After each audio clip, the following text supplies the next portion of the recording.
സ്വയം രൂപകഥാമഹ്യം ദദാതി സ്വപദാന്തികം. വന്ദേഹം ശ്രീഗുരോ ശ്രീയുതാത്മകമലം ശ്രീഗുരും വൈഷ്ണവാംശ ശ്രീരൂപം സാഗ്രജാതം സഹഗണ രഘുനാഥാനിധം തം സജീവം സാദ്വൈതം സാവധൂതം പരിജനസഹിതം കൃഷ്ണചൈതന്യദേവം ശ്രീരാധാ കൃഷ്ണപാദാൻ സഹഗണ ലളിതാ ശ്രീവിശാഖാന്വിതാംശ. ഹേ കൃഷ്ണ കരുണാ സിന്ധോ ദീനബന്ധോ ജഗത്പതേ ഗോപേശ ഗോപികാ കാന്ത രാധാകാന്ത നമോസ്തുതേ. തപ്തകാഞ്ചന ഗൗരാംഗി രാധേശ്വരി വൃഷഭാനുസുതേ ദേവി പ്രണമാമി ഹരിപ്രിയേ. വാഞ്ചാകൽപതരുഭ്യശ്ച കൃപാ സിന്ധുഭ്യേവ ച പതിതാനാം പാവനേഭ്യോ വൈഷ്ണവേഭ്യോ നമോ നമഃ. ജയ ശ്രീ കൃഷ്ണ ചൈതന്യ പ്രഭു നിത്യാനന്ദ ശ്രീ അദ്വൈത ഗദാധര ശ്രീവാസാദി ഗൗരഭക്തവൃന്ദ. ഹരേ കൃഷ്ണ കൃഷ്ണ കൃഷ്ണ ഹരേ ഹരേ, ഹരേ രാമ രാമ രാമ ഹരേ ഹരേ. ഹരേ കൃഷ്ണ. സൗണ്ട് കുറവുണ്ടല്ലോ. ഹരേ കൃഷ്ണ, സൗണ്ട് കുറവുണ്ട് തോന്നുന്നു.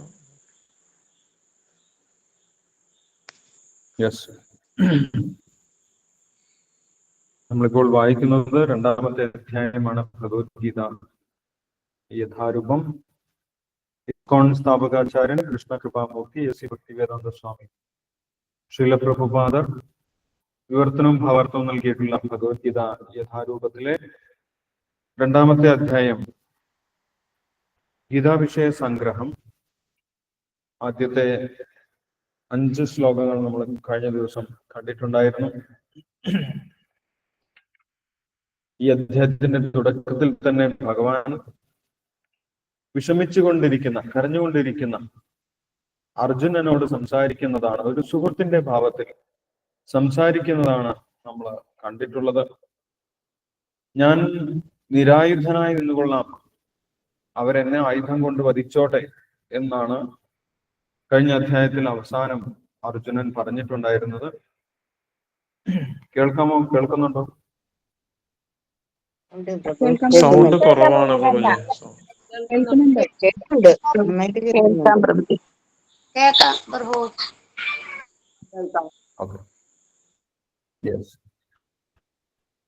അപ്പോൾ ഭഗവാൻ ഒരു സുഹൃത്തിന്റെ രൂപത്തിൽ അർജുനോട് പറയുകയാണ്, നീ ഒരു ക്ഷത്രിയനാണ്, ഇങ്ങനെ യുദ്ധത്തിൽ നിന്ന് വിട്ടുനിൽക്കുന്നത്, യുദ്ധരംഗത്ത് കരഞ്ഞുകൊണ്ടിരിക്കുന്നത് നിനക്കൊട്ടും യോജിച്ചതല്ല.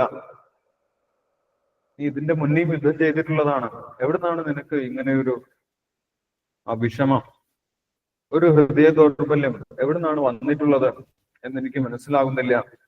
നിന്നെ പോലെ ആര്യനായിട്ടുള്ള ഒരു വ്യക്തിക്ക്, സംസ്കാരമുള്ള ഒരു വ്യക്തിക്ക്, ക്ഷത്രിയനായിട്ടുള്ള ഒരു വ്യക്തിക്ക് യോജിച്ചതല്ല ഈ പെരുമാറ്റം എന്ന് ഭഗവാൻ പറഞ്ഞു. ഉദസ്ത്വാ കശ്മലമിതം വിഷമേ സമുപസ്ഥിതം അനാര്യജുഷ്ടം അസ്വർഗ്യം അകീർത്തികരം അർജുന. അനാര്യജുഷ്ടം, സംസ്കാരമുള്ള ഒരു വ്യക്തിക്ക്, ക്ഷത്രിയന് യോജിച്ചതല്ല നിന്റെ പെരുമാറ്റം. അസ്വർഗ്യം, ഉയർന്ന ലോകങ്ങളിലേക്കല്ല നിന്നെ ഇത് എത്തിക്കുന്നത്. അകീർത്തികരം, സമൂഹത്തിൽ തന്നെ നിന്റെ പേര് മോശമാകുന്ന രീതിയിലുള്ള പെരുമാറ്റമാണ് നീ ഇപ്പോൾ ചെയ്യുന്നത് എന്ന് ഭഗവാൻ ഒരു സുഹൃത്തിന്റെ ഭാവത്തിൽ അർജുനോട് പറഞ്ഞു. മാത്രമല്ല, പെട്ടെന്ന് തന്നെ നിന്റെ ഈ സ്വഭാവമൊക്കെ ഒഴിവാക്കി, ക്ലൈബ്യം ആസ്മഗമപ്പാർത്ഥ നൈതത്വ ഉപപദ്ധ്യത, നിനക്കൊട്ടും യോജിക്കാത്ത ഈ ഒരു പെരുമാറ്റം നീ ഉപേക്ഷിച്ച് പെട്ടെന്ന് തന്നെ എഴുന്നേൽക്കുക. തെക്തോത്തിഷ്ഠ പരന്തവ, യുദ്ധം ചെയ്യുക. അത് മാത്രമാണ് നിന്റെ ധർമ്മം. ക്ഷുദ്രം ഹൃദയ ദൗർബല്യം, നീ ഇപ്പോൾ പറഞ്ഞിട്ടുള്ള കാര്യമൊക്കെ നീ വിചാരിക്കുന്നു വലിയ മഹത്തായിട്ടുള്ള കാര്യങ്ങളാണ് എന്നാണ് നീ വിചാരിക്കുന്നത്. യുദ്ധം ചെയ്തു കഴിഞ്ഞാൽ പാപമുണ്ടാകും, അതേപോലെ യുദ്ധത്തിൽ എൻ്റെ ബന്ധുക്കളെയാണ് കൊല്ലാൻ പോകുന്നത്.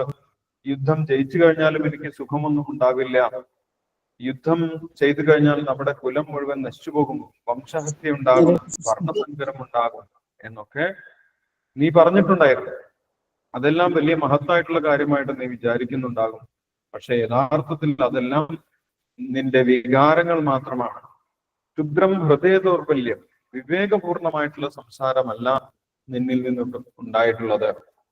ആത്മീയമായിട്ടുള്ള അറിവുള്ള ഒരു വ്യക്തി ഇങ്ങനെ സംസാരിക്കുകയില്ല. അതുകൊണ്ട് നീ ഉടൻ തന്നെ എഴുന്നേറ്റ് ശത്രുക്കളെ ഇല്ലാതാക്കുക എന്ന് ഭഗവാൻ പറഞ്ഞു.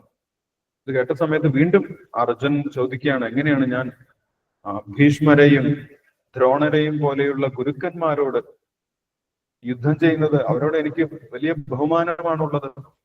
അവരോട് തർക്കിക്കാൻ പോലും ഞാൻ ഇതുവരെ മുതിർന്നിട്ടില്ല.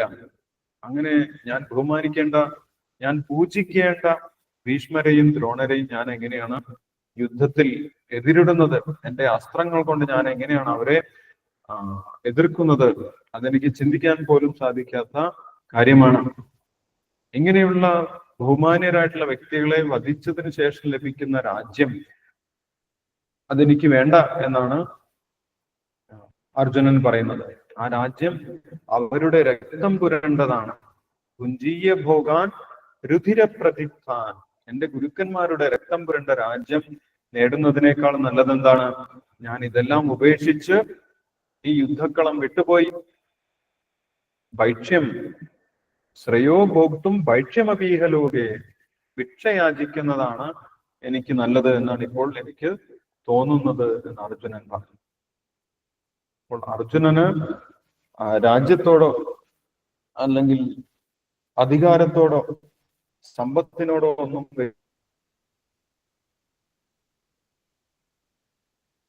വലിയ താല്പര്യമൊന്നും ഇതൊക്കെയാണ് ഉണ്ടായിരുന്നത്. അദ്ദേഹത്തിന് അവരോട് ശത്രുതയൊന്നും ഉണ്ടായിരുന്നില്ല. കൗരവ പക്ഷത്തുള്ളവർ പാണ്ഡവ പക്ഷത്തുള്ളവരോട് ജീവിതകാലം മുഴുവൻ പല രീതിയിൽ അവരെ ഉപദ്രവിച്ചിട്ടുണ്ടായിരുന്നു, അവരെ ഇല്ലാതാക്കാൻ ശ്രമിച്ചിട്ടുണ്ടായിരുന്നു. എന്നാൽ അതൊന്നും അർജുനൻ കാര്യമാക്കിയിട്ടുണ്ടായിരുന്നില്ല. അവരോടൊരു യാതൊരു ശത്രുതയും അർജുനൻ മനസ്സിൽ സൂക്ഷിച്ചിട്ടുണ്ടായിരുന്നില്ല എന്ന് നമ്മൾക്ക് ഇവിടെ കാണാൻ സാധിക്കും. ഇതെല്ലാം അർജുനന്റെ ധാർമ്മികമായിട്ടുള്ള ഉയർച്ചയാണ് കാണിക്കുന്നത്. അർജുനന്റെ ഉയർന്ന സാത്വിക സ്വഭാവമാണ് ഇവിടെ അർജുനന്റെ വാക്കുകളിലൂടെ നമുക്ക് മനസ്സിലാക്കാൻ സാധിക്കും. തുടർന്നും അർജുനൻ പറയുന്നു, 6ാമത്തെ ശ്ലോകമാണ് നമുക്ക് വായിക്കാനുള്ളത്. 6ാമത്തെ ശ്ലോകത്തിൽ ഇതുവരെ അർജുനൻ വ്യത്യസ്തമായിട്ടുള്ള പ്രസ്താവനകളൊക്കെ പറഞ്ഞെങ്കിലും ഇവിടെ അർജുനൻ പറയുകയാണ്, എനിക്കിപ്പോൾ കൃത്യമായിട്ട് തീരുമാനമൊന്നും എടുക്കാൻ സാധിക്കുന്നില്ല. എന്താണ് ചെയ്യേണ്ടത്, എന്താണ് ചെയ്യാൻ പാടില്ലാത്തത്?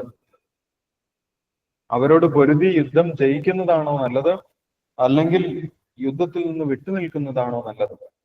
രണ്ടും വലിയ പ്രശ്നമാണ്. യുദ്ധത്തിൽ നിന്ന് വിട്ടുനിന്നു കഴിഞ്ഞാൽ പാണ്ഡവർ വീണ്ടും അജ്ഞാതവാസത്തിന് പോകേണ്ടി വരും. ഞങ്ങളുടെ ജീവിതത്തിന് യാതൊരു അർത്ഥവുമില്ലാതാവും. വീണ്ടും കാട്ടിൽ ആരും അറിയാതെ അലഞ്ഞു തിരിയേണ്ടി വരും. കൗരവന്മാർ ഞങ്ങളെ അങ്ങനെ ആട്ടിപ്പറഞ്ഞയക്കും. ഇനി യുദ്ധം ജയിച്ചു കഴിഞ്ഞാൽ, യുദ്ധം ജയിക്കണമെങ്കിൽ ഈ ബന്ധുക്കളെയൊക്കെ കൊല്ലണം. അവരെ ഒന്നും കൊല്ലാൻ എനിക്ക് താല്പര്യമില്ല.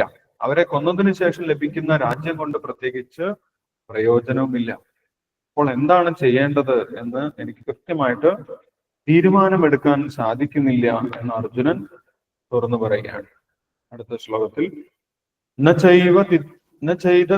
കതരന്നോ ഗരിയോ യദ്വാ ജയേമ യതിമാനോ ജയേയു യാനേ മഹത്വാന ജിജീവിഷാമ തേ അവസ്ഥിത പ്രമുഖേ താർത്തരാഷ്ട്രാൻ. നമുക്ക് 6ാമത്തെ ശ്ലോകം വായിക്കാം. 6ാമത്തെ ശ്ലോകത്തിന്റെ വിവർത്തന ഭാവാർത്ഥം വായിച്ചതിന് ശേഷം നമുക്ക് ഡിസ്കസ് ചെയ്യാം. 2ാമത്തെ അധ്യായത്തിൽ 6ാമത്തെ ശ്ലോകം. ഹരേ കൃഷ്ണ പ്രഭുജി, ഹരേ കൃഷ്ണ. ലീലമ്മ മാതാജി വായിച്ചോ. ഹരേ കൃഷ്ണ. ഓം നമോ ഭഗവതേ വാസുദേവായ. ന ചൈതദിക്മ കവരന്നോ ഗിരിയോ യദ്വായുജേമ യദിവാനോ ജയുഃ യാനേവ ഹത്വാന ജിജീവിഷാമസ്തേ അവസ്ഥിതാ പ്രമുഖേ ധാർത്തരാഷ്ട്രഃ. വിവർത്തനം. അവരെ ജയിക്കുന്നതോ അവരാൽ തോൽപ്പിക്കപ്പെടുന്നതോ ഏതാണ് നല്ലതെന്ന് നമുക്ക് അറിഞ്ഞുകൂടാ. രാഷ്ട്രപുത്രന്മാരെ കൊന്നിട്ട് നാം ജീവിച്ചിരുന്നിട്ട് എന്തു കാര്യം?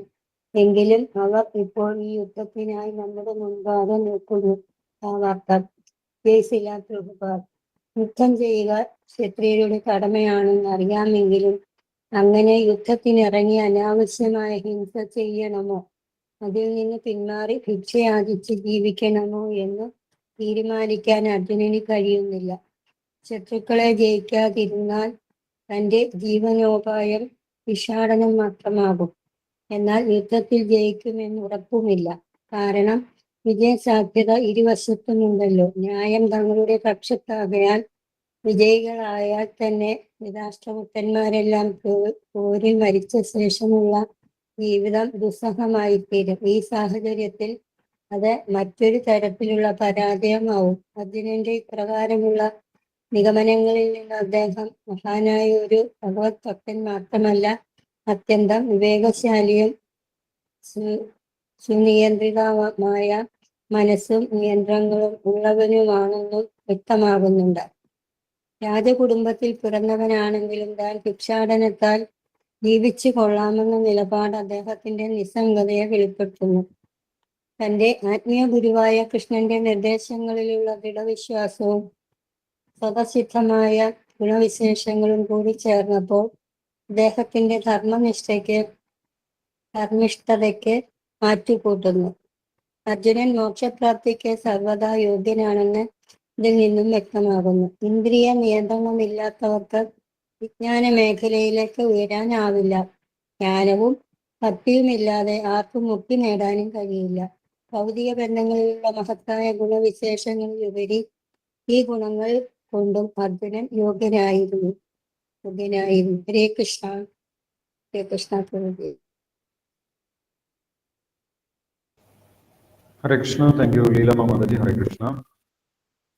അപ്പോൾ ഇവിടെ നമുക്ക് കാണാൻ സാധിക്കും, അർജുനൻ തന്റെ മനസ്സിൽ തോന്നിയിട്ടുള്ള കാര്യങ്ങളെല്ലാം മറച്ചു വെക്കാതെ ഭഗവാന്റെ മുന്നിൽ അവതരിപ്പിക്കുന്നതായിട്ട് നമുക്ക് കാണാൻ സാധിക്കും. അർജുനൻ ഒന്നും മറച്ചു വെക്കുന്നില്ല, അല്ലേ? ഞാൻ യുദ്ധം ചെയ്യാം, എനിക്ക് യാതൊരു കുഴപ്പമില്ല എന്നൊന്നുമല്ല അർജുനൻ പറയുന്നത്. അർജുനൻ ബന്ധുക്കളെ കണ്ട സമയത്ത് തന്നെ എനിക്ക് ഇവിടെ നിൽക്കാൻ പോലും സാധിക്കുന്നില്ല, എന്റെ ശരീരം ചുട്ടുനീറുന്നു, എന്റെ വായ് വരണ്ടു പോകുന്നു, എന്റെ കയ്യിൽ നിന്ന് ഗാണ്ഡീപം വഴുതി പോകുന്നു, എന്റെ തല ചുറ്റിക്കറങ്ങുന്നു, എനിക്ക് നിൽക്കാൻ പോലും സാധിക്കുന്നില്ല എന്നുള്ള തന്റെ ശോചനീയമായിട്ടുള്ള അവസ്ഥ അർജുനൻ ഭഗവാനോട് തുറന്നു പറയുന്നുണ്ടായിരുന്നു.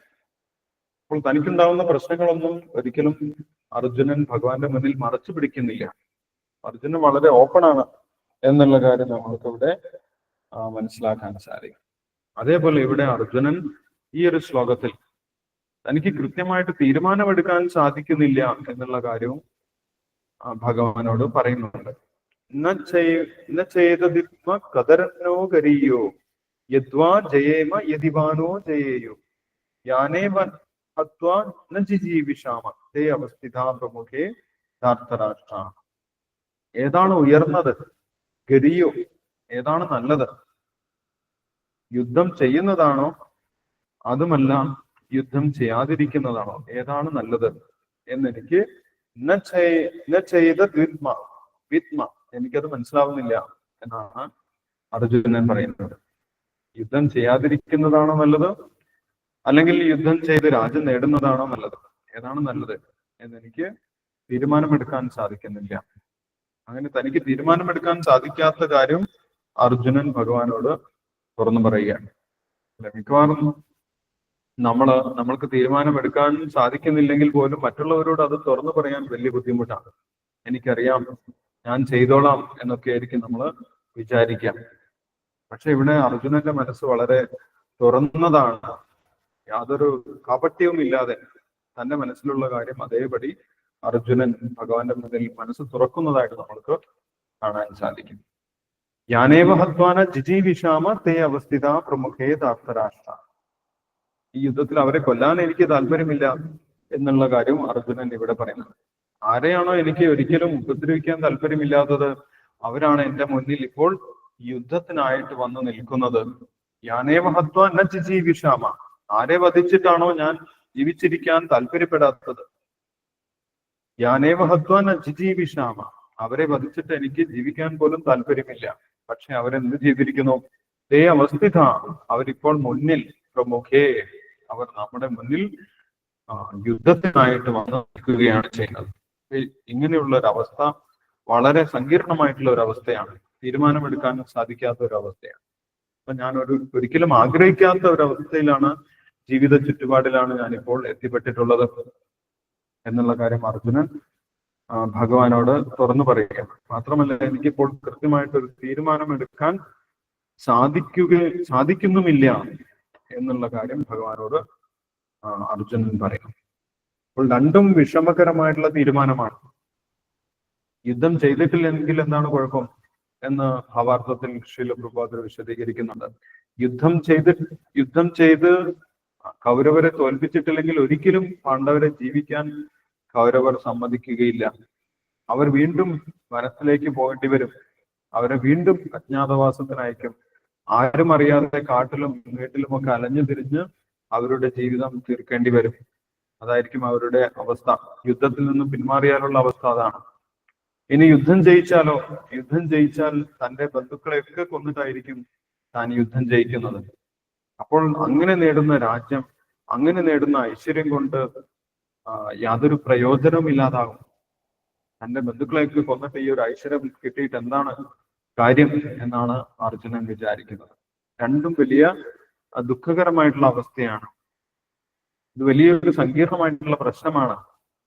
ഇതിൽ കൃത്യമായിട്ടൊരു തീരുമാനമെടുക്കാൻ എനിക്ക് സാധിക്കുന്നില്ല എന്നുള്ള കാര്യം അർജുനൻ പറയുന്നു. അപ്പോൾ അർജുനൻ ഇവിടെ അതിനുശേഷം ഒരു ഉത്തമമായിട്ടുള്ള തീരുമാനമെടുത്തു. ഞാൻ ഭഗവാനോട് തന്നെ കാര്യങ്ങൾ ചോദിക്കാം. എന്റെ തൊട്ട മുന്നിൽ ഭഗവാൻ നിൽക്കുന്നുണ്ട്.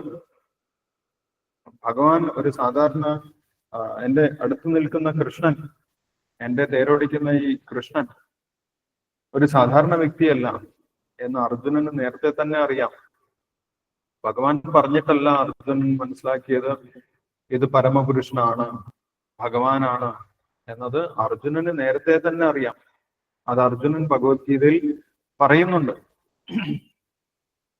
10ാമത്തെ അധ്യായത്തിൽ അല്ലെ, അർജുനൻ പറയുന്നുണ്ട്, പരം ബ്രഹ്മ പരം ധാമ പവിത്രം പരമം ഭവാൻ പുരുഷം ശാശ്വതം ദിവ്യം ആദിദേവം അജം വിഭു ആഹുസ്ത്വാം ഋഷേ സർവേ ദേവർഷിർ നാരദസ്തഥാ അസിതോ ദേവലോ വ്യാസ സ്വയം ചൈവ പ്രവീഷിമി. ഞാൻ നേരത്തെ തന്നെ കേട്ടിട്ടുണ്ട്. അങ്ങിപ്പോ പറഞ്ഞല്ലോ, അഹം സർവസ്യ പ്രഭുവോ മത്ത സർവം പ്രവർത്തതേ, ഞാനാണ് എല്ലാറ്റിന്റെയും ഉടമസ്ഥൻ, ഞാനാണ് എല്ലാറ്റിന്റെയും ഉറവിടം എന്ന് ഭഗവാൻ പറഞ്ഞു. അത് അർജുനൻ പറയുന്നു, അതെനിക്ക് നേരത്തെ തന്നെ അറിയാം. കാരണം എന്താണ്? ഞാൻ വേദങ്ങളിലൂടെയും മഹർഷീശ്വരന്മാരിലൂടെയും അത് മനസ്സിലാക്കിയിട്ടുണ്ട്. അത് നേരത്തെ എനിക്ക് അറിയാവുന്നതാണ് എന്ന് അർജുനൻ പറഞ്ഞിട്ടുണ്ട്. ആഹുസ്താം ഋഷേ സർവേ, എല്ലാ മഹർഷീശ്വരന്മാരും അത് അംഗീകരിച്ചിട്ടുള്ളതാണ്. കൃഷ്ണൻ പരമപുരുഷനാണ് എന്ന് എല്ലാ മഹർഷിമാരും അംഗീകരിച്ചിട്ടുള്ളതാണ്. ആഹുസ്താം ഋഷേ സർവേ, എങ്ങനെയുള്ള ഋഷിമാരാണ്? ദേവർഷിർ നാരദസ്തഥ, ദേവർഷിയായിട്ടുള്ള നാരദൻ, അസിതൻ, ദേവലൻ, വ്യാസൻ, സ്വയം ചൈവ പ്രവേശിമേ, ഇവരിൽ നിന്നൊക്കെ ഞാൻ നേരത്തെ കേട്ടിട്ടുണ്ട്. ഇപ്പോൾ അങ്ങ് സ്വയം ഈ കാര്യം പറയുന്നു. എന്താണ്? പരം ബ്രഹ്മ പരം ധാമ പവിത്രം പരമം, അങ്ങാണ് പരമപുരുഷൻ, എല്ലാറ്റിന്റെയും ഉറവിടം, എല്ലാറ്റിനെയും നിയന്ത്രിക്കുന്ന വ്യക്തി, സർവലോക മഹേശ്വരൻ അങ്ങ് തന്നെയാണ് എന്ന് എനിക്ക് നേരത്തെ തന്നെ അറിയാം എന്ന് അർജുനൻ പറയുന്നു. അപ്പോൾ അങ്ങനെയുള്ള ഭഗവാൻ എന്റെ മുന്നിൽ തന്നെ നിൽക്കുന്നുണ്ട്. ആ ഭഗവാനോട് ചോദിച്ചു കഴിഞ്ഞാൽ കൃത്യമായിട്ട് ഈ ഒരു പ്രശ്നത്തിന്, എന്റെ ജീവിതത്തിലെ വലിയൊരു ധർമ്മസങ്കടത്തിന് ഉത്തരം നൽകാൻ ഭഗവാന് സാധിക്കും. ഭഗവാന് മാത്രമേ അതിന് സാധിക്കുകയുള്ളൂ എന്ന് അർജുനന് ആ സമയത്ത് ബോധ്യപ്പെടുകയും അർജുനൻ ഭഗവാന്റെ സഹായം ആവശ്യപ്പെടുകയും അർജുനൻ ഭഗവാന്റെ ശിഷ്യനായിട്ട് ഭഗവാനെ ശരണം പ്രാപിക്കുന്നതുമാണ് അടുത്ത ശ്ലോകം. 2ാമത്തെ അധ്യായത്തില് 7ാമത്തെ ശ്ലോകം വളരെ ഇമ്പോർട്ടന്റ് ആയിട്ടുള്ള ഒരു രംഗമാണ്.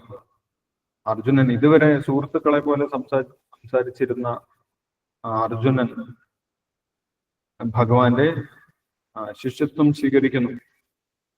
അപ്പോൾ അർജുനനും ഭഗവാൻ ഒരേ നിലവാരത്തിലുള്ളവരല്ല എന്ന് നമുക്കിവിടെ മനസ്സിലാക്കാൻ സാധിക്കും. അർജുനൻ എന്ത് പറഞ്ഞുകൊണ്ടാണ് ഭഗവാനെ ഗുരുവായിട്ട് സ്വീകരിക്കുന്നത് എന്ന് നമുക്ക് അടുത്ത ശ്ലോകത്തിൽ കാണാൻ സാധിക്കും.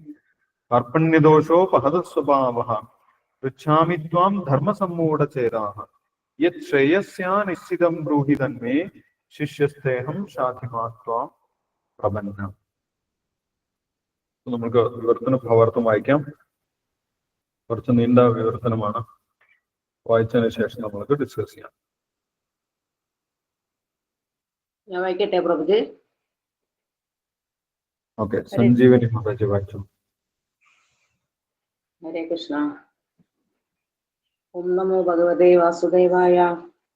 കാർപ്പണ്യദോഷോ ഭഗവതഃ സ്വഭാവ പൃച്ഛാമി ത്വാം ധർമ്മസമൂഢചേതാ ശ്രേയസാ നിശ്ചിതം ബ്രൂഹി തന്മേ ശിക്ഷ്യത്തേഹം ശാധിമാം പ്രപന്നം. വിവർത്തന ഭാവാർത്ഥം.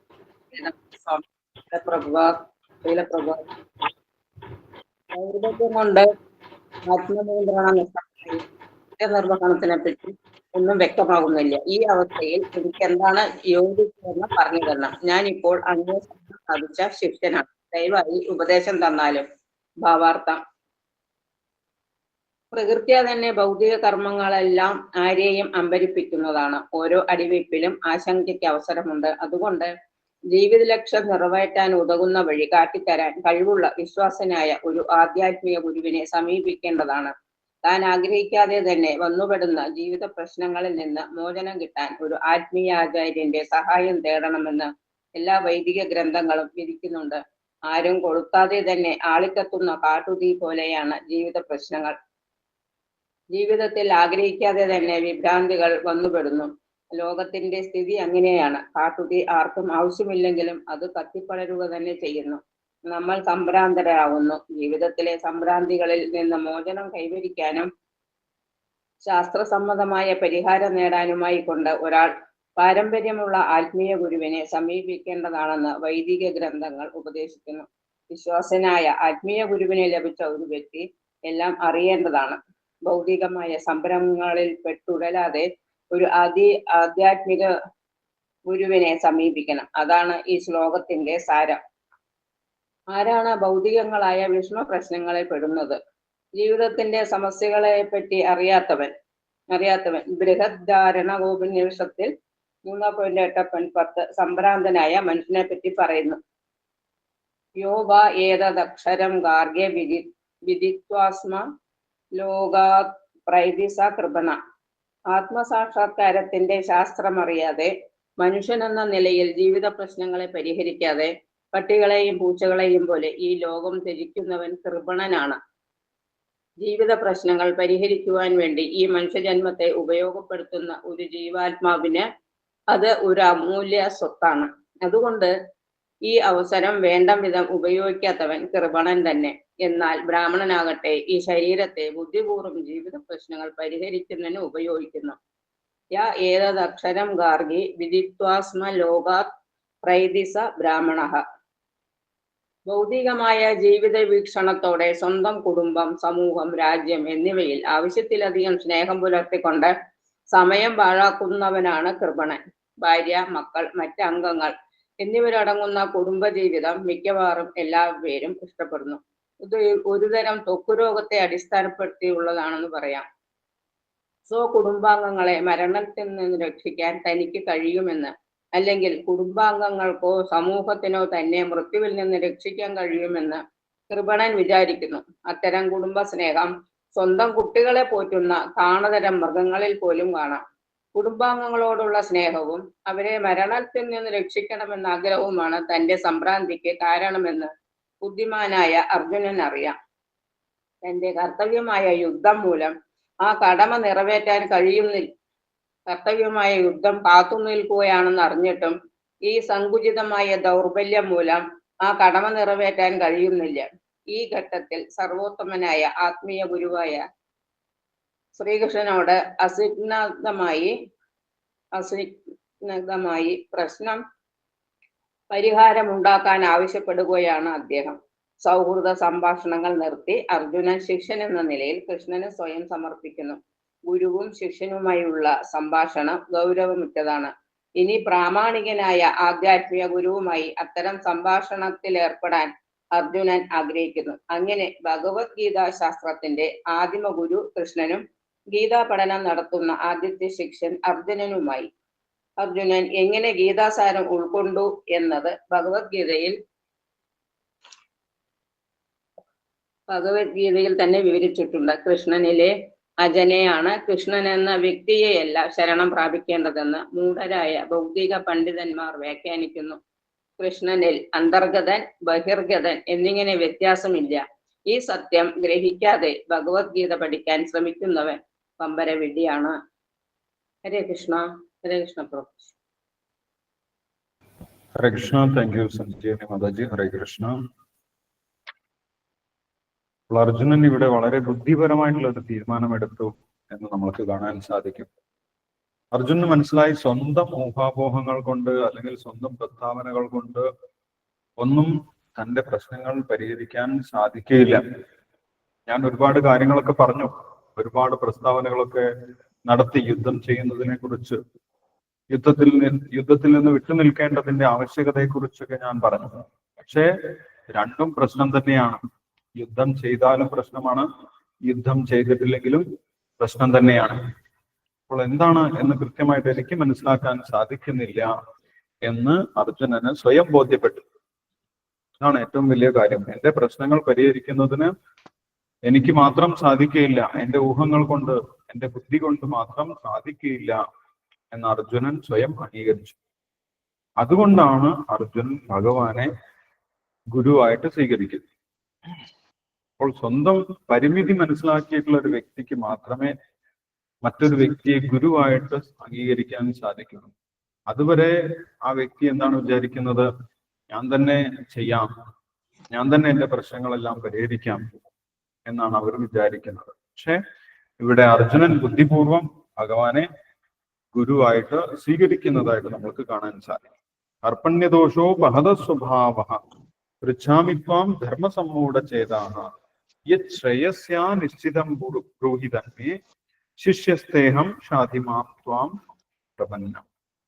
അർപ്പണ്യദോഷോ ബഹദ സ്വഭാവ എന്നാണ് പറയുന്നത്. എന്റെ ബുദ്ധി ഇപ്പോൾ ശരിയായിട്ടുള്ള രീതിയിൽ പ്രവർത്തിക്കുന്നില്ല. ഞാനൊരു കൃപണനെ പോലെ ചിന്തിക്കുന്നു. കൃപണൻ എന്താണെന്നും ബ്രാഹ്മണൻ എന്താണെന്നും ഭാവാർത്ഥത്തിൽ ശ്രീല പ്രഭുപാദർ വിശദീകരിക്കുന്നുണ്ട്.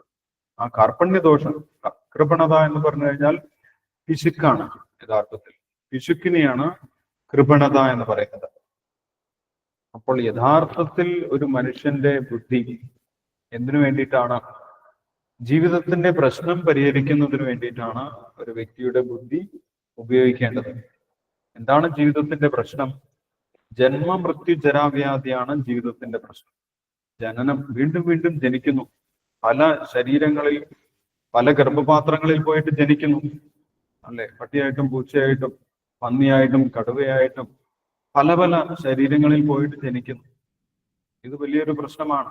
അത് നമ്മൾക്ക് നിർത്താൻ സാധിക്കുകയില്ല. തസ്മാത് അപരിഹാര്യാർത്ഥേ, അത് നിൽക്കുന്നില്ല. അത് വലിയൊരു പ്രശ്നമാണ്. ഞാൻ വിചാരിക്കാത്ത ശരീരങ്ങളിലൊക്കെ പോയിട്ട് ജനിക്കുന്നു. ജനിച്ചതിന് ശേഷമാണ് മനസ്സിലാവുന്നത് ഞാനിങ്ങനെ ജനിച്ചിട്ടുണ്ട് എന്നുള്ള കാര്യം. അപ്പോൾ ബുദ്ധിമാനായിട്ടുള്ള ഒരു വ്യക്തിക്ക് അറിയാം, ജനിക്കുന്നത് വലിയൊരു പ്രശ്നമാണ്. വ്യത്യസ്ത ശരീരങ്ങളിൽ ജനിക്കുന്നത് വലിയൊരു പ്രശ്നമാണ്. ജനനം, മരണം. മരിക്കുന്നത് ആരും ഇഷ്ടപ്പെടാത്തതാണ്. ആർക്കും മരിക്കാൻ ഇഷ്ടമല്ല. പക്ഷെ എല്ലാവരും നിർബന്ധപൂർവം മരിക്കേണ്ടി വരുന്നു. ജനിച്ചവരെല്ലാവരും മരിക്കേണ്ടി വരും. ജാതസ്യ ഹി ധ്രുവോ മൃത്യു ധ്രുവം ജന്മ മൃതസ്യ ച. ജനിച്ചവരെല്ലാവരും മരിക്കും, മരിച്ചവരെല്ലാവരും ജനിക്കുകയും ചെയ്യും. അത് വലിയൊരു പ്രശ്നമാണ്. അതേപോലെ രോഗം, അസുഖങ്ങൾ. ആർക്കും അസുഖം വരുന്നതിന് താല്പര്യമില്ല, പക്ഷേ അസുഖങ്ങൾ വന്നുകൊണ്ടിരിക്കുന്നു. ജര, ആർക്കും പ്രായമാകുന്നതിന് താല്പര്യമില്ല, പക്ഷെ പ്രായമായിക്കൊണ്ടിരിക്കുന്നു. അപ്പോൾ ഇതെല്ലാമാണ് യഥാർത്ഥ ജീവിതത്തിന്റെ പ്രശ്നങ്ങൾ എന്ന് മനസ്സിലാക്കി ഈ പ്രശ്നത്തിന് യഥാർത്ഥത്തിൽ എന്താണ് പരിഹാരം എന്ന് അറിഞ്ഞ് ആ പരിഹാരം ചെയ്യുന്ന വ്യക്തിയാണ് ബ്രാഹ്മണൻ എന്നിവിടെ വിശദീകരിക്കുന്നുണ്ട്. ഏതദക്ഷരം ഗാർഗി വിദിഷ്ക അസ്മാൻ ലോക പ്രൈതിസ ബ്രാഹ്മണ. ജീവിതത്തിന്റെ യഥാർത്ഥ പ്രശ്നം മനസ്സിലാക്കി ആ പ്രശ്നം പരിഹരിക്കുന്ന വ്യക്തിയാണ് ബ്രാഹ്മണൻ എന്ന് പറഞ്ഞിട്ടുള്ളത്. അപ്പൊ കൃപണൻ ആരാണ്? ജീവിതത്തിന്റെ പ്രശ്നം എന്താണെന്ന് തന്നെ മനസ്സിലാക്കാൻ സാധിക്കുന്നില്ല കൃപണൻ. എന്താണ് ജീവിതത്തിന്റെ പ്രശ്നം? ജീവിതത്തിന് ഒരു പ്രശ്നമില്ല, സുഖമായിട്ട് പോകുന്നു. ഞാനും എൻ്റെ ഭാര്യയും മക്കളും ആയിട്ട് അങ്ങനെ സുഖമായിട്ട് കഴിഞ്ഞു പോകുന്നു, ഇപ്പം വലിയ കുഴപ്പമൊന്നുമില്ല എന്ന് വിചാരിക്കുന്നതാണ് കൃപണത എന്ന് പറയുന്നത്. അപ്പോൾ അദ്ദേഹത്തിന്റെ പ്രശ്നം എന്താണെന്ന് പോലും മനസ്സിലായിട്ടില്ല, അല്ലെ? അത് മറ്റു ജീവികൾക്ക് തുല്യമാണ് എന്നാണ് പറയുന്നത്. മറ്റു ജീവികളും ഇതേപോലെ തന്നെയാണ്. ഒരു പട്ടി, പൂച്ച, പന്നി ഇങ്ങനെയുള്ള ജീവികൾക്ക് അവരുടെ ജീവിതത്തിന്റെ പ്രശ്നം എന്താണെന്ന് പോലും അറിയുന്നില്ല. അവരെന്തുകൊണ്ട് പട്ടിയായിട്ട് ജനിച്ചു, എന്തുകൊണ്ട് പൂച്ചയായിട്ട് ജനിച്ചു എന്ന് ചോദിച്ചു കഴിഞ്ഞാൽ അവർക്കറിയില്ല. അവരതിനെക്കുറിച്ച് ചിന്തിച്ചിട്ടില്ല. അവർക്ക് ഭക്ഷണം കിട്ടണം, അവർക്ക് എവിടെയെങ്കിലും കിടന്നുറങ്ങണം, അല്ലെ അവർക്ക് മൈഥുനം നടത്തണം, അവർക്ക് വീടുണ്ടാക്കണം. ഇത്ര മാത്രമേ അവരുടെ പ്രശ്നമുള്ളൂ. അവർക്ക് വേറെ പ്രശ്നമൊന്നുമില്ല. ഇതേപോലെ അവർക്ക് പ്രശ്നം എന്താണെന്ന്, അവരുടെ ജീവിതത്തിന്റെ പ്രശ്നം എന്താണെന്ന് പോലും മനസ്സിലാക്കാൻ സാധിക്കില്ല. അതുകൊണ്ട് അവർക്ക് ആ പ്രശ്നം പരിഹരിക്കാനും സാധിക്കുന്നില്ല. മരിച്ചു കഴിഞ്ഞാൽ എങ്ങോട്ടാണ് പോകുന്നത് എന്നൊരു പൂച്ചയോടോ പട്ടിയോടോ ചോദിച്ചു കഴിഞ്ഞാൽ അവർക്കറിയുന്നില്ല. എപ്പോഴാണ് മരിക്കാൻ പോകുന്നത്, മരിച്ചു കഴിഞ്ഞാൽ എന്താണ് സംഭവിക്കുന്നത്, ഇതൊന്നും അവർക്കറിയില്ല. അപ്പോൾ അങ്ങനെ ജീവികളെ പോലെ പ്രശ്നങ്ങളെ കുറിച്ച് മനസ്സിലാക്കാതെ, പ്രശ്നം പരിഹരിക്കാതെ മരിച്ചു പോകുന്ന ആ മനുഷ്യജന്മത്തിന്റെ പ്രാധാന്യം അറിയാതെ, മനുഷ്യജന്മം ഉപയോഗിക്കാതെ വലിയൊരു നേട്ടം കിട്ടിയിട്ടും, വലിയൊരു അനുഗ്രഹം കിട്ടിയിട്ടും, വലിയൊരു സമ്പത്ത് കിട്ടിയിട്ടും അത് ഉപയോഗിക്കാത്തവനാണ് കൃപണൻ എന്ന് പറയുന്നത്, അല്ലെ? വലിയ പണക്കാരനാണ്, പക്ഷെ ആ പണം ഒന്നും ഉപയോഗിക്കുന്നില്ല, പിശുക്കൻ എന്ന് പറയും. അപ്പോൾ ഇവിടെ വലിയൊരു സമ്പത്ത് കിട്ടിയിട്ടുണ്ട്. എന്താണ് സമ്പത്ത്? മനുഷ്യജന്മം എന്നുള്ളതാണ് ആ വലിയ സമ്പത്ത്. അത് എന്തിനു വേണ്ടിയിട്ടാണ് ഉപയോഗിക്കേണ്ടത്?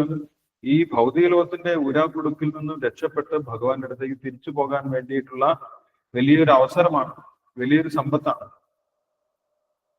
അത് മനസ്സിലാക്കാതെ അത് ഉപയോഗിക്കാത്തവനാണ് പിശുക്കൻ അല്ലെങ്കിൽ കൃപണൻ എന്ന് പറയുന്നത്.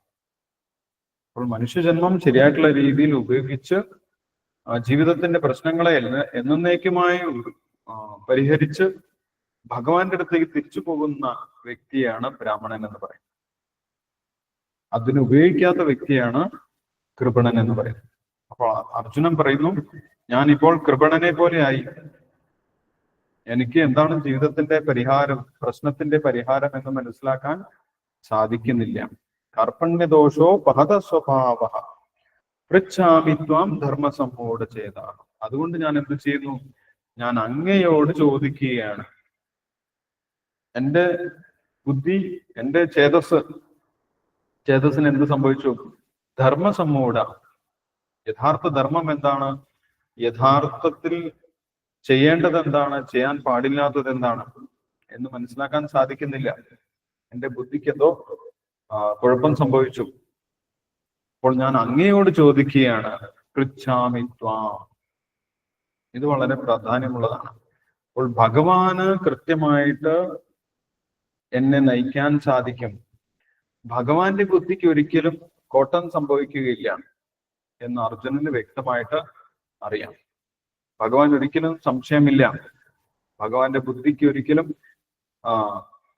നാശം സംഭവിക്കുന്നില്ല എന്ന് അർജുനൻ അറിയാം. അതുകൊണ്ടാണ് ഞാൻ അങ്ങയോട് ചോദിക്കുന്നു എന്ന് പറയും, അല്ലെ? അവിടെ ഭഗവാനേക്കാൾ മുതിർന്ന വ്യക്തികളൊക്കെ ഉണ്ട്, പക്ഷെ അർജുനൻ ഭഗവാനോട് തന്നെയാണ് ചോദിച്ചത്. പൃച്ഛാമി ത്വാം, ഞാൻ അങ്ങയോട് ചോദിക്കുന്നു. എന്താണ് ചോദിക്കുന്നത്? യത് ശ്രേയസ്യാനിശ്ചിതം ബ്രൂഹി തന്മേ. എനിക്ക് ശ്രേയസ്കരമായിട്ട് ഉള്ളത് എന്താണ്? ഞാൻ ശ്രേയസ്കരമായിട്ട് ഒന്നും കാണുന്നില്ല എന്നാണ് അർജുനൻ പറഞ്ഞിട്ടുണ്ടായിരുന്നത്. എല്ലാം വിപരീതമാണ് ഞാൻ കാണുന്നത്. അർജുനൻ നേരത്തെ പറഞ്ഞിട്ടുണ്ടായിരുന്നു, അല്ലെ? നിമിത്താനിച്ച പശ്യാമി വിപരീതാനി കേശവ നശ്രേയോന് പശ്യാമി ഹത്വാ സ്വജനമാഹവേ. ഞാൻ കാണുന്നതൊക്കെ വിപരീതമാണ്, ഒന്നും പോസിറ്റീവായിട്ട് എനിക്ക് ഒന്നും കാണുന്നില്ല. അങ്ങ് മാധവനാണ്, ഐശ്വര്യദേവതയുടെ ഭർത്താവാണ്, അങ്ങ് എന്റെ തൊട്ടടുത്ത് നിൽക്കുന്നുണ്ട്. എന്നിട്ടും ഞാൻ കാണുന്നത് എന്താണ്? എല്ലാം വിപരീതമായിട്ടാണ് ഞാൻ കാണുന്നത്. എനിക്കൊന്നും നല്ലതായിട്ട് തോന്നുന്നില്ല. ഇപ്പോഴും എനിക്ക് വലിയ ദുഃഖമാണ് അനുഭവിക്കുന്നത്. പക്ഷേ അങ്ങേക്ക് എനിക്ക് ശ്രേയസ്കരമായിട്ടുള്ളത് എന്താണ് എന്ന് പറഞ്ഞു തരാൻ സാധിക്കും. എത്ര കൊടിയ ദുരിതത്തിലും ഒരു വലിയ പ്രത്യാശ നൽകാൻ ഭഗവാന് സാധിക്കും. ഒരു വലിയ എത്ര നെഗറ്റീവായിട്ടുള്ള അവസ്ഥയിലും ഒരു വലിയ പോസിറ്റീവായിട്ടുള്ള കാര്യം ചെയ്തു തരാൻ ഭഗവാന് സാധിക്കും എന്ന് അർജുനൻ അറിയാം. അതുകൊണ്ടാണ് ഇത്രയും വിപരീതങ്ങൾ കണ്ടിട്ടും ഇത്രയുമൊക്കെ വിഷമങ്ങൾ കണ്ടിട്ടും ഒരു പരിഹാരവും തനിക്ക് കാണാൻ സാധിക്കാതിരുന്നിട്ടും അർജുനൻ ഭഗവാനോട് ചോദിക്കുന്നത് യത് ശ്രേയസ്യാനിശ്ചിതം ബ്രൂഹി തന്നെ, എനിക്ക് ശ്രേയസ്കരമായിട്ടുള്ളത് എന്താണ് എന്ന് പറഞ്ഞു തരണം. അപ്പൊ ഭഗവാൻ അതിന് സാധിക്കുമെന്ന് അർജുനന് ഉറച്ച വിശ്വാസമാണ്. താൻ നോക്കിയിട്ട് ഒന്നും കാണുന്നില്ല, നല്ലതായിട്ടൊന്നും കാണുന്നില്ല, എല്ലാം വിപരീതമായിട്ടാണ് കാണുന്നത്. എന്നുവെച്ചാൽ ശ്രേയോന പശ്യാമി, ഞാൻ ശ്രേയസ്കരമായിട്ട് ഒന്നും കാണുന്നില്ല. പക്ഷെ ഭഗവാൻ അത് കാണാൻ സാധിക്കും. ഭഗവാന്റെ മുന്നിൽ എല്ലാ പ്രശ്നങ്ങൾക്കും പരിഹാരമുണ്ട് എന്ന് അർജുനന് വിശ്വാസമുണ്ട്. അതുകൊണ്ടാണ് അർജുനൻ ചോദിക്കുന്നത് യത് ശ്രേയസ്യ, എനിക്ക് ശ്രേയസ്കരമായിട്ടുള്ളത് എന്താണ് എന്നങ്ങ് പറഞ്ഞു തരണം. യത് ശ്രേയസ്യ അനിശ്ചിതം ബ്രൂഹി തന്മേ ശിഷ്യസ്തേഹം ശാധിമാൻ ത്വാം പ്രപന്നം. അതുകൊണ്ട് ഞാൻ എന്ത് ചെയ്യുന്നു? അങ്ങേ എന്റെ ഗുരുവായിട്ട് സ്വീകരിക്കുന്നു, ഞാൻ അങ്ങയുടെ ശിഷ്യനായിട്ട് മാറുന്നു. നമ്മൾ നേരത്തെ സംസാരിച്ചതുപോലെ ഒരു സുഹൃത്തുക്കളെ പോലെ സംസാരിച്ചത് കൊണ്ട് ഈ പ്രശ്നങ്ങളൊന്നും പരിഹരിക്കപ്പെടുന്നില്ല. അങ്ങനെ തമാശ രൂപത്തിൽ സംസാരിച്ചത് കൊണ്ട് എൻ്റെ യഥാർത്ഥ പ്രശ്നങ്ങളൊന്നും പരിഹരിക്കപ്പെടുന്നില്ല. പ്രശ്നം വളരെ ഗുരുതരമാണ്. അതുകൊണ്ട് സംഭാഷണവും ഗുരുതരമായിരിക്കണം. അതുകൊണ്ട് ഞാൻ അങ്ങേ എൻ്റെ ഗുരുവായിട്ട് സ്വീകരിക്കുന്നു. എനിക്ക് യഥാർത്ഥ ഉപദേശം നൽകിയാലും എന്നെ ശാസിച്ചാലും എന്നാണ് പറയുന്നത്, എന്നെ നേർവഴിക്ക് നയിച്ചാലും ശിഷ്യസ്തേഹം, ഞാൻ അങ്ങയുടെ ശിഷ്യനാണ്. നമ്മൾ ഒരേ നിലവാരത്തിലുള്ള വ്യക്തികളല്ല.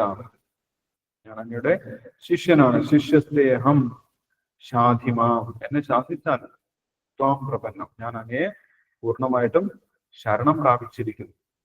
അപ്പോൾ അർജുനന് വ്യക്തമായിട്ട് ബോധ്യമുണ്ട്, ഭഗവാനെ ശരണം പ്രാപിച്ചു കഴിഞ്ഞാൽ തന്റെ പ്രശ്നത്തിന് പരിഹാരമുണ്ടാകും. ഏത് വലിയ വിഷമത്തിലും ഒരു പരിഹാരം ഉണ്ടാക്കാൻ ഭഗവാന് സാധിക്കും എന്ന് വളരെ വ്യക്തമായിട്ട് അർജുനന് ബോധ്യമുണ്ട്. അതുകൊണ്ട് അർജുനൻ ഭഗവാനെ ശരണം പ്രാപിച്ച് എൻ്റെ ശ്രേയസ്സിന് ഉതകുന്നത് എന്താണ് എന്ന് നിർദ്ദേശിച്ചാലും ഭഗവാനോട് പറയുകയാണ്. അപ്പോൾ അർജുനന്റെ തീരുമാനം വളരെ ഉത്തമമായിട്ടുള്ളതാണ് എന്ന് ഭാവാർത്ഥത്തിൽ ശ്രീല പ്രഭുപാദർ വിശദീകരിക്കുന്നു. സ്വന്തം കഴിവുകൊണ്ട് ജീവിതത്തിലെ പ്രശ്നങ്ങൾ ഒരു വ്യക്തിക്ക് പരിഹരിക്കാൻ സാധിക്കുകയില്ല. കാരണം വിചാരിക്കാത്ത പ്രശ്നങ്ങളാണ് ഓരോ ദിവസവും നമ്മുടെ ജീവിതത്തിലേക്ക് കടന്നു വരുന്നത്. ഞാൻ ഒരിക്കലും എത്തിപ്പെടും എന്ന് വിചാരിക്കാത്ത തരത്തിലുള്ള പ്രശ്നങ്ങളിലൊക്കെയാണ് ഓരോ ദിവസം ഓരോ വ്യക്തികളും പോയി എത്തിച്ചേരുന്നത്. അപ്പോൾ അങ്ങനെയുള്ള പ്രശ്നങ്ങളിൽ നിന്ന് പുറത്തു കടക്കണമെങ്കിൽ തീർച്ചയായിട്ടും ആത്മീയമായിട്ട് ഉയർന്ന ഒരു വ്യക്തിയിൽ നിന്നുള്ള മാർഗനിർദ്ദേശം ആവശ്യമാണ്. അപ്പോൾ അർജുനൻ അങ്ങനെ നേരിട്ട് ഭഗവാനെ തന്നെ ഗുരുവായിട്ട് സ്വീകരിച്ചു. ആ ഭഗവാനെ എങ്ങനെയാണ് അർജുനൻ, ഭഗവാന്റെ ഉപദേശങ്ങൾ എങ്ങനെയാണ് അർജുനൻ സ്വീകരിച്ചത് എന്നും ഭാവാർത്ഥത്തിന്റെ അവസാനത്തിൽ ശ്രീല പ്രഭുപാദർ വിശദീകരിക്കുന്നുണ്ട്. ചില ആളുകൾ പറയുന്നത് നമ്മൾ ഭഗവാനെ അല്ല അംഗീകരിക്കേണ്ടത്, ഭഗവാന്റെ വാക്കുകൾ മാത്രം നമ്മൾ എടുത്താൽ മതി, അതിലുള്ള മൂല്യങ്ങളാണ് നമ്മൾ സ്വീകരിക്കേണ്ടത് എന്നൊക്കെ പലപ്പോഴും പറയാറുണ്ട്. ആ ഭഗവത്ഗീതയുടെ സത്തയാണ് നമ്മൾ എടുക്കേണ്ടത്. ഭഗവാനെ നമ്മൾ അംഗീകരിക്കേണ്ട ആവശ്യമില്ല. ഭഗവാനെ അല്ല, ഭഗവാനിലുള്ള അജനയാണ് നമ്മൾ സ്വീകരിക്കേണ്ടത്. ഭഗവാൻ നമ്മൾ തന്നെയാണ് എന്നൊക്കെ ചില ആളുകൾ പറയാറുണ്ട്. പക്ഷെ അങ്ങനെയല്ല ഒരിക്കലും അർജുനൻ ഭഗവത്ഗീത സ്വീകരിച്ചതും ഭഗവാനെ അംഗീകരിച്ചതും എന്ന് നമുക്ക് മനസ്സിലാക്കാൻ സാധിക്കും. അർജുനൻ ഒരിക്കലും പറഞ്ഞിട്ടില്ല ഭഗവത്ഗീത കേട്ടതിന് ശേഷം ഞാനും അങ്ങയെ പോലെ തന്നെയായി, ഞാനും ഈശ്വരനായി എന്നൊരിക്കലും അർജുനൻ പറഞ്ഞിട്ടില്ല, അല്ലെ? അർജുനൻ ഭഗവാനെ കുറിച്ചാണ് പറഞ്ഞത്. അങ്ങ് പരമ ദിവ്യോത്തമ പുരുഷനാണ്, അങ്ങാണ് പരമപുരുഷൻ, അങ്ങാണ് ലോകത്തിന്റെ മുഴുവൻ നിയന്താവ്, അങ്ങാണ് എല്ലാ ദേവന്മാരെയും നിയന്ത്രിക്കുന്ന വ്യക്തി എന്നെനിക്ക് മനസ്സിലായി എന്നാണ് അർജുനൻ പറഞ്ഞിട്ടുള്ളത്. അല്ലാതെ ഞാൻ തന്നെ ഈശ്വരനാണെന്ന് എനിക്ക് മനസ്സിലായെന്ന് ഒരിക്കലും ഭഗവത്ഗീതയിൽ ഉടനീളം നമ്മൾ നോക്കിക്കഴിഞ്ഞാൽ എവിടെയും അർജുനൻ അങ്ങനെ പറഞ്ഞിട്ടില്ല. അർജുനൻ ഭഗവാനെ കുറിച്ചാണ് പറഞ്ഞത്. പരം ബ്രഹ്മ പരം ധാമ പവിത്രം പരമം ഭവാൻ പുരുഷം ശാശ്വതം ദിവ്യം ആദിദേവം അജം വിഭും ആഹുസ്താം ഋഷേ സർവേ ദേവർഷിർ നാരദ തഥാ അസിതോ ദേവലോ വ്യാസ സ്വയം ചൈവ പ്രവീശമേ. ഞാൻ നേരത്തെ തന്നെ അങ്ങയെക്കുറിച്ച് കേട്ടിട്ടുണ്ട്. അങ്ങ് പരമപുരുഷനാണ്, അങ്ങാണ് എല്ലാറ്റിന്റെയും ഉറവിടം, അങ്ങാണ് വിഭു, അങ്ങാണ് എല്ലാവരുടെയും ഗതി, എല്ലാവരുടെയും ആശ്രയസ്ഥാനം അങ്ങാണ്, ആദിപുരുഷൻ അങ്ങാണ്. ഇതെല്ലാം ഞാൻ നേരത്തെ അങ്ങയെക്കുറിച്ച് കേട്ടിട്ടുണ്ട്. ഇപ്പോൾ അങ്ങയിൽ നിന്ന് നേരിട്ട് കേൾക്കാനുള്ള ഒരു അവസരം എനിക്കുണ്ടായി. അപ്പോൾ അങ്ങ് തന്നെയാണ് പരമപുരുഷൻ എന്നാണ് ഭഗവത്ഗീത കേട്ടതിന് ശേഷം അർജുനൻ മനസ്സിലാക്കിയിട്ടുള്ളത്. മാത്രമല്ല, അർജുനൻ എങ്ങനെ ഭഗവത്ഗീത സ്വീകരിച്ചു, ഭഗവാന്റെ വാക്കുകളെ എങ്ങനെ സ്വീകരിച്ചു? ഭഗവാന്റെ വാക്കുകളെ സ്വന്തം ഇഷ്ടപ്രകാരം വ്യാഖ്യാനിച്ചുകൊണ്ടല്ല അർജുനൻ സ്വീകരിച്ചത്. ഒരു വ്യാഖ്യാനവും കൊടുക്കാതെ എന്തെല്ലാമാണോ അങ്ങ് പറഞ്ഞിട്ടുള്ളത് അതെല്ലാം പരമമായിട്ടുള്ള സത്യമാണ് എന്നാണ് അർജുനൻ ഭഗവത്ഗീത കേട്ടതിന് ശേഷം ഭഗവാന്റെ വാക്കുകളെ കുറിച്ച് പറഞ്ഞിട്ടുള്ളത്. സർവമേതത് ഹൃദം മന്യേ യത്മാം വദസി കേശവ. സർവമേതത് ഹൃദം മന്യേ യത്മാം വദസി കേശവ. അങ്ങ് പറഞ്ഞിട്ടുള്ളതെല്ലാം എന്താണ്? സത്യമാണ്, ഹൃദമാണ്. സർവമേതത്, അങ്ങ് കുറച്ചു കാര്യം പറഞ്ഞിട്ടുള്ളത് എനിക്ക് മനസ്സിലായി, കുറച്ചു കാര്യം ഞാൻ സ്വീകരിക്കുന്നു, അങ്ങനെയല്ല. എല്ലാം അങ്ങ് പറഞ്ഞിട്ടുള്ളതെല്ലാം സത്യമാണ്. സർവമേതത് ഹൃദം മന്യേ, ഹൃദമാണ്, സത്യമാണ്. യന്മാം വദസി കേശവ, അല്ലയോ കേശവ, അങ്ങ് പറഞ്ഞിട്ട് ഉള്ളതെല്ലാം സത്യമായി അതേപടി ഞാൻ അംഗീകരിച്ച് മനസ്സിലാക്കുന്നു എന്നാണ് അർജുനൻ പറഞ്ഞിട്ടുള്ളത്. അപ്പോൾ ഭഗവത്ഗീത അർജുനൻ മനസ്സിലാക്കിയതുപോലെയാണ്, അർജുനൻ സ്വീകരിച്ചതുപോലെയാണ് നമ്മളും സ്വീകരിക്കേണ്ടത് എന്ന് ഇവിടെ ശീലപ്രഭാതരം വിശദീകരിക്കുന്നു. കാരണം എന്താണ്? ആദ്യമായിട്ട് ഭഗവത്ഗീത ഉപദേശിച്ച വ്യക്തി ഭഗവാനാണ്, ആദ്യമായിട്ട് ഭഗവത്ഗീത കേൾക്കുന്ന വ്യക്തി അർജുനനാണ്. അപ്പോൾ ആദ്യത്തെ ശിഷ്യൻ എങ്ങനെ സ്വീകരിച്ചു അതേപടി തന്നെയാണ് നമ്മൾ സ്വീകരിക്കേണ്ടത്. ഭഗവാനിൽ നിന്ന് നേരിട്ട് കേട്ട വ്യക്തി എങ്ങനെയാണോ സ്വീകരിച്ചത് അതേപോലെ തന്നെയാണ് നമ്മൾ സ്വീകരിക്കേണ്ടത്. അങ്ങനെയാണെങ്കിൽ മാത്രമേ നമ്മൾക്ക് ഭഗവത്ഗീത മനസ്സിലാക്കാൻ സാധിക്കുകയുള്ളൂ എന്ന് ശ്രീലപ്രഭാതർ വിശദീകരിക്കുന്നു. അപ്പോൾ അർജുനൻ സ്വീകരിച്ചത് ഭഗവാൻ പറയുന്നതെല്ലാം സത്യമാണ്. അതുകൊണ്ട് അതിൽ നിന്നൊന്നും ഒഴിവാക്കാനില്ല, എല്ലാം അതേപടി ഞാൻ അംഗീകരിക്കണം. ഭഗവാൻ ഞാൻ പരമപുരുഷനാണ് എന്ന് പറയുന്ന സമയത്ത് ഭഗവാനെ തന്നെയാണ് പരമപുരുഷനായിട്ട് മനസ്സിലാക്കേണ്ടത്. അല്ലാതെ ഭഗവാൻ പരമപുരുഷൻ എന്ന് പറഞ്ഞു, ഭഗവാൻ അഹം എന്നാണ് പറഞ്ഞത്, അപ്പോൾ ഞാനും അഹം എന്ന് വിചാരിക്കട്ടെ, അപ്പോൾ ഞാനും പരമപുരുഷനാണ്, ഇങ്ങനെയൊന്നും അർജുനൻ വ്യാഖ്യാനിച്ചിട്ടില്ല. ഭഗവാൻ എന്ത് പറഞ്ഞു അതേപടിയാണ് അർജുനൻ ഭഗവത്ഗീത സ്വീകരിച്ചിട്ടുള്ളത്. കൃഷ്ണനിലെ അജനെയാണ്, കൃഷ്ണൻ എന്ന വ്യക്തിയെയല്ല ശരണം പ്രാപിക്കേണ്ടതെന്ന് മൂഢരായ ഭൗതിക പണ്ഡിതന്മാർ വ്യാഖ്യാനിക്കുന്നു. കൃഷ്ണനിൽ അന്തർഗതൻ ബഹിർഗതൻ എന്നിങ്ങനെ വ്യത്യാസമില്ല. ഈ സത്യം ഗ്രഹിക്കാതെ ഭഗവത്ഗീത പഠിക്കാൻ ശ്രമിക്കുന്നവർ പമ്പരവിഡ്ഢിയാണ്. അപ്പൊ ഭഗവാനെ കുറിച്ച് മനസ്സിലാക്കാതെ ഒരിക്കലും ഭഗവത്ഗീത മനസ്സിലാക്കാൻ സാധിക്കില്ല എന്നാണ് ശ്രീലപ്രഭാതർ പറയുന്നത്. ഭഗവാൻ ആരാണ്? ഭഗവാന്റെ സ്ഥാനം എന്താണ്? ഭഗവാൻ അദ്വൈതനാണ്, അദ്വൈതം അച്യുതം അനാദിം അനന്തരൂപം. ഭഗവാനും ഭഗവാന്റെ വാക്കും തമ്മിൽ വ്യത്യാസമില്ല, ഭഗവാന്റെ ശരീരവും ഭഗവാനും തമ്മിൽ വ്യത്യാസമില്ല. ഭഗവാന് ആത്മീയവും ഭൗതികമായിട്ട് വേറെ വേറെ ശരീരമില്ല. ഭഗവാന്റെ ശരീരം തന്നെ ആത്മീയമാണ്, ഭഗവാന്റെ വാക്കുകൾ ആത്മീയമാണ്, ഭഗവാനുമായിട്ട് ബന്ധപ്പെട്ടതെല്ലാം ആത്മീയമാണ് എന്ന് മനസ്സിലാക്കുന്ന ഒരു വ്യക്തിക്ക് മാത്രമേ ഭഗവത്ഗീത ശരിയായ രീതിയിൽ മനസ്സിലാക്കാൻ സാധിക്കും. ഭഗവാനെ ഒരു സാധാരണ വ്യക്തിയായി കണക്കാക്കിക്കൊണ്ട് ഒരിക്കലും ഒരു വ്യക്തിക്ക് ഭഗവത്ഗീത ശരിയായ രീതിയിൽ മനസ്സിലാക്കാൻ സാധിക്കുകയില്ല. അത് ഭഗവാൻ തന്നെ പറയുന്ന കാര്യമാണ്, അല്ലെ? അവജാനന്തി മാം മൂഢ മാനുഷീന്തനുമാശ്രിതം പരം ഭാവം അജാനന്ദോ മമ ഭൂത മഹേശ്വര. അവജാനന്തി മാം മൂഢ, മൂഢന്മാരായിട്ടുള്ള ആളുകൾ, യഥാർത്ഥ ആത്മീയജ്ഞാനമില്ലാത്ത വ്യക്തികൾ ഭഗവാനെ ഒരു സാധാരണ മനുഷ്യനായിട്ട് കണക്കാക്കും, അല്ലെങ്കിൽ ഒരു സാധാരണ ദേവനായിട്ട് കണക്കാക്കും. പക്ഷെ ഭഗവാൻ ഒരു സാധാരണ ദേവനോ അല്ലെങ്കിൽ സാധാരണ മനുഷ്യനോ അല്ല എന്ന് ശാസ്ത്രത്തിലൂടെ നമ്മൾക്ക് മനസ്സിലാക്കാൻ സാധിക്കും. വ്യാസദേവൻ അതുകൊണ്ടാണ് ഇവിടെ ഭഗവാൻ പറയുന്ന സമയത്ത്, ശ്രീകൃഷ്ണൻ പറയുന്ന സമയത്ത് ശ്രീ ഭഗവാൻ ഉവാച എന്ന് പറഞ്ഞിട്ടുള്ളത്. അതേപോലെ ഭാഗവതത്തിൽ ഭഗവാൻ ആരാണ് എന്ന് എടുത്തു പറഞ്ഞിട്ടുള്ളത്. കൃഷ്ണസ്തു ഭഗവാൻ സ്വയം, കൃഷ്ണൻ എന്ന് പറയുന്നത് സ്വയം ഭഗവാനാണ് എന്ന് മനസ്സിലാക്കിയിട്ടുള്ള വ്യക്തിക്ക് മാത്രമേ ഭഗവത്ഗീതയുടെ അന്തസത്ത മനസ്സിലാക്കാൻ സാധിക്കും, ഭഗവത്ഗീതയുടെ രഹസ്യം മനസ്സിലാക്കാൻ സാധിക്കും. അല്ലാതെ ഭഗവാൻ കൃഷ്ണൻ ഒരു സാധാരണ വ്യക്തിയാണ് എന്നുള്ള രീതിയിൽ അവരുടെ സംസാരമാണ്, കൃഷ്ണനും അർജുനനും തമ്മിലുള്ള ഒരു സംസാരമാണ് ഭഗവത്ഗീത എന്നെടുത്തു കഴിഞ്ഞാൽ, ഭൗതിക നിലവാരത്തിൽ എടുത്തു കഴിഞ്ഞാൽ ഒരിക്കലും ഭഗവത്ഗീതയുടെ സാരം, ഭഗവത്ഗീതയുടെ ആത്മീയ തത്വം ഒരിക്കലും മനസ്സിലാക്കാൻ സാധിക്കില്ല എന്നാണ് ഇവിടെ വിശദീകരിക്കുന്നത്. ഈ സത്യം ഗ്രഹിക്കാതെ ഭഗവത്ഗീത പഠിക്കാൻ ശ്രമിക്കുന്നവൻ പമ്പരപ്പെട്ടിയാണ്. അപ്പോൾ ഭഗവത്ഗീത പഠിക്കണമെങ്കിൽ തീർച്ചയായിട്ടും നമ്മൾ ഭഗവാനെ അംഗീകരിക്കണം. ഭഗവാന്റെ ഗീതമായതുകൊണ്ടാണ് അതിനെ ഭഗവത്ഗീത എന്ന് പറയുന്നത്.